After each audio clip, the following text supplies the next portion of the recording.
আল কোরআন আল করিম সূরাতুল জুমআতে আল্লাহ তাআলা জুমার কথা বলেছেন।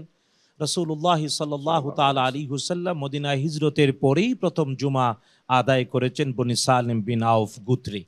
জোহরের সময়ে 2টি খুতবা আর 2 রাকাত নামাজ। বাস্তবে জোহর 4 রাকাত, কিন্তু জুমা হলো 2 রাকাত এবং 2টি খুতবা। আমাদের প্রত্যেকটি দর্শক শ্রোতার এটা বোঝা উচিত যে আল কোরআন আল কারীমের বাস্তব ব্যাখ্যা হলো মুহাম্মাদুর রাসূলুল্লাহ সাল্লাল্লাহু তাআলা আলাইহি ওয়াসাল্লামের জীবন, তার সুন্নাহ বা তার পবিত্র কথা, পবিত্র কাজ, পবিত্র সমর্থন আর পবিত্র গুণাবলী। সুতরাং কোরআন আল কারীম মানতে গেলে সুন্নাহই আমাদের কাছে আদর্শ, আর এই জন্যেই হাদিস আর সুন্নাহ দিয়েই জীবন চলবে।